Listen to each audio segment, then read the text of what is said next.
Mesdames, Messieurs, bonsoir et bienvenue dans ce journal. À l'instar des lieux de culte, les bars et buvettes ont rouvert leurs portes aux clients depuis le 2 juin dernier, même si certains ont retrouvé leurs anciennes habitudes. L'ambiance n'est pas pareille partout. Le constat dans ce journal. Ils négocient des titres financiers et travaillent la plupart du temps pour le compte d'un établissement bancaire ou d'une société de bourse. On les appelle traders. Zoom sur ce métier dans cette édition. Et puis le chant lyrique, un genre de musique à découvrir dans ce journal. Ce sera avec Marion Akpo, artiste, musicien et chanteur d'opéra.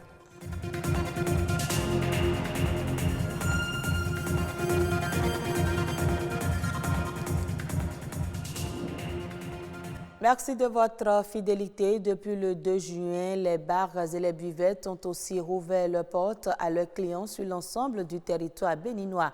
À Cotonou, l'ambiance de la reprise n'est pas la même partout depuis la réouverture des débits de boissons. Si certains se plaignent du manque criard de clients, d'autres se retrouvent les anciennes habitudes. C'est le constat qu'a fait une équipe de reportage de notre rédaction. Louis Kourogbo, Fleurel Adjovi, Patrick Adjaboujo.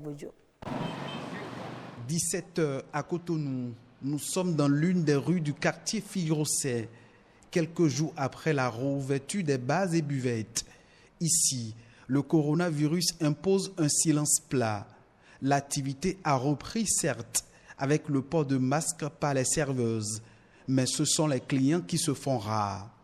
Avant, les clients sortent beaucoup, mais après le confinement, rien, ça ne marche pas. Sinon, à cette heure-ci, si vous venez ici, vous allez voir au moins quelque chose de vingtaine de personnes comme ça. Mais pratiquement, vous voyez le lieu, c'est vidé. Autre lieu, autre ambiance. Ici, à Godomé, le son de la musique résonne à nouveau comme un bon bol d'air frais pour le plaisir de tous. Moi, je suis content parce que c'est ça qui me donne à manger d'abord. Je suis très content. On a commencé. C'est un sentiment de joie parce que la vie reprend. Donc là, on a la possibilité de revoir les amis, de pouvoir reparler des plaisirs de la vie. Se fait plaisir avec une bière fraîche. C'est d'ailleurs la raison de la présence de Brice dans cette buvette. Moi, j'ai quitté le service, donc j'ai soif. Et ça m'a plu de faire un saut ici pour prendre une bière avant de rentrer. Tout comme lui, nombreux sont ces Béninois qui retrouvent leurs petites habitudes. C'est une vraie bouffée d'oxygène pour le secteur de la restauration qui a été durement éprouvé par les mesures de restriction du Covid-19. Des gens étaient prêts à mettre la clé sous le paillasson. Donc moi, je suis content. Parce qu'on respecte les mesures de distanciation et les mesures de protection. Ça va, on peut continuer. Actuellement, vous avez compris, dans le bar, on a respecté les 1 mètre au niveau des tables et tous les employés sont en cache-nez. Je vais juste leur demander de respecter les mesures sanitaires telles qu'on l'a dit. Et c'est pour notre bien à nous tous. À Cotonou et comme dans bien d'autres villes du Bénin, la réouverture des bars et buvettes sonne comme un retour, certes encore timide, à une vie presque normale. Acheter une valeur au plus bas et la vendre au plus haut pour le compte d'un tierce, tel est le défi du trader. Les yeux rivés sur les cours de la bourse, ces acteurs du marché financier spéculent sur des produits, actions, contrats à terme et devises. Qu'est-ce que le trading et comment marche-t-il? Suivons cet élément pour mieux comprendre. Ils sont en majorité des jeunes à embrasser le trading, un métier tout comme les autres. Le trading, c'est l'activité d'achat et de vente de natifs financiers. Le trading, je dirais, c'est une activité qui se fait sur une plateforme, d'accord, appelée broker, c'est-à-dire courtier en français. Cette activité, exercée essentiellement sur des plateformes en ligne, est pratiquée sous plusieurs formes. Nous pouvons parler des investissements à court terme, d'accord. On peut parler aussi de la spéculation, d'accord. Et on peut aussi parler des investissements à long terme. Comme toute activité, le trading regorge d'avantages, mais aussi de risques considérables. D'abord, il y a le risque que le trader court, d'accord? Et il y a aussi un risque pour ceux-là qui s'intéressent à ce métier, d'accord? Le trader, il va sur le marché pour réaliser des profits en fonction de son investissement et tout ce qu'il fait. Mais c'est vrai, c'est pas un jeu de loterie. Même la loterie, ça comporte des risques, vous voyez. Mais quand vous venez sur les marchés financiers, ça vous demande de faire déjà des analyses, d'accord?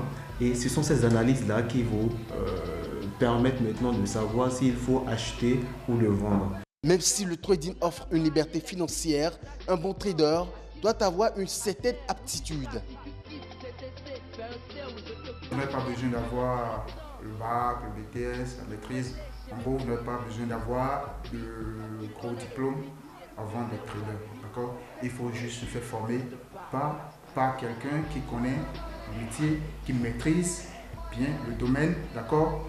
Et que vous voyez faire des exploits et que vous voyez faire de bons résultats. D'accord? Donc pour cela, il faut vraiment se concentrer sur le truc, chercher à comprendre comment est-ce que ça fonctionne, chercher à comprendre comment est-ce que ce marché-là, ça bouge, d'accord, avant d'investir votre argent.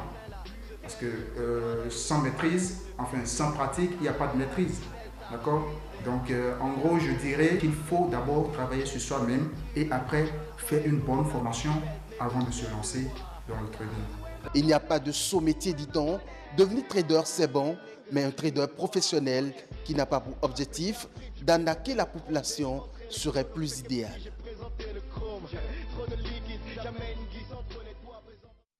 Aujourd'hui, 15 juin, c'est la journée mondiale de lutte contre la maltraitance des personnes âgées. Cette journée vise à dénoncer la maltraitance des seniors encore trop méconnue et à sensibiliser l'opinion publique.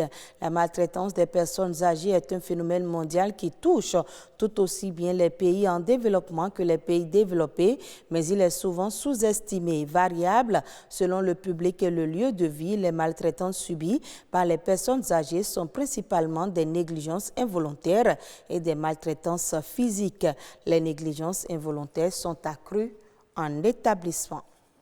Le chant lyrique est une technique de chant qui s'associe aux chanteurs qui autrefois étaient accompagnés d'une lyre, mais il ne suffit pas d'avoir du coffre et de savoir faire vibrer sa voix pour chanter des morceaux lyriques. Marion Akpo, artiste, musicien et chanteur d'opéra, nous explique les techniques du chant lyrique. Le chant lyrique est une technique de chant qui est utilisée dans la musique classique. Donc, dans les genres de la musique classique que sont l'opéra, les cantates, les lieds. Le chant lyrique n'est plus réservé seulement à la musique classique, mais aussi aux autres types de musique, parce que les chanteurs lyriques ont commencé à aller vers les autres genres de musique. Le chant lyrique se différencie des autres manières de chanter, en fait, de par la technique qui est utilisée au niveau du chant lyrique, qui demande une certaine performance dans la voix, comparativement plutôt aux autres styles de musique qui ne demandent pas autant. Voilà, donc c'est la seule différence parce que le chant lyrique amène le chanteur à performer vocalement avec une certaine dextérité dans le rendu du chant. Alors le chanteur lyrique, il chante chaque note, il chante les sons, il ne les modifie pas vraiment, il les chante, il atteint les notes de façon franche et il laisse beaucoup plus de place en fait à sa voix, beaucoup plus qu'à des garnitures. Par exemple, qu'on observe au niveau de la musique R&B, qui utilise beaucoup de fantaisie dans la manière de rendre un chant. Le chanteur lyrique, lui, il donne beaucoup plus dans la présence en fait, de la voix. Donc, le chanteur lyrique, c'est un chanteur à voix, en fait, comparativement aux autres genres qui donnent plus de place, en fait, à la musique en elle-même, c'est-à-dire aux instruments. Voilà. Quand on prend les hommes, nous avons les ténors et nous avons les barytons le plus souvent. C'est rare qu'on ait des basses. Bon, il y en a, hein, mais c'est très rare. Mais les ténors et les barytons ont plus d'opportunités au niveau donc de la tessiture de leur voix qui leur permet en fait d'aller dans plusieurs voluptés musicales en fait. Maintenant, au niveau des femmes, nous avons les sopranos et nous avons les altos et les contraltos.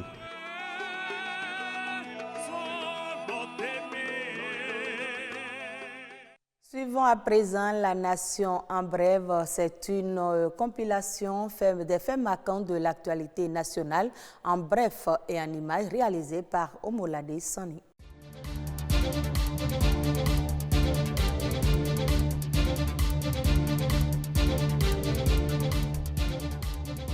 Les candidats à l'examen du baccalauréat session de juillet 2020 peuvent retirer dès ce lundi 15 juin 2020 leur convocation. Le directeur de l'Office du baccalauréat l'a annoncé à travers un communiqué. Toujours selon ce communiqué, les candidats libres sont priés de se rendre tous les jours ouvrables du lundi 15 juin au vendredi 17 juillet 2020 dans les directions départementales des enseignements secondaires, techniques et de la formation professionnelle. Les candidats situés dans les départements de l'Atlantique et du littoral sont invités à se rendre au CEG Sainte-Rita pour retirer les leurs. Les candidats officiels, quant à eux, devront se rendre dans leurs établissements respectifs pour retirer ces convocations. Santé, le Bénin enregistre un 9e décès lié au coronavirus. À en croire le point fait par les autorités sanitaires, le Bénin compte à cette date un total de 483 cas confirmés avec 242 personnes sous traitement et 232 guéris.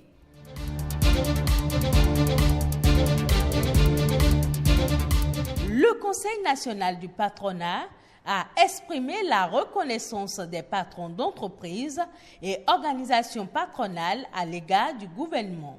Cette reconnaissance fait suite aux mesures socio-économiques prises pour atténuer les conséquences de la COVID-19 sur les entreprises et les ménages. Ces mesures viennent à point nommé pour donner un nouveau souffle à nos entreprises en particulier et à l'économie nationale en général, a déclaré Eustache Cottingan, président par intérim du Conseil national du patronat.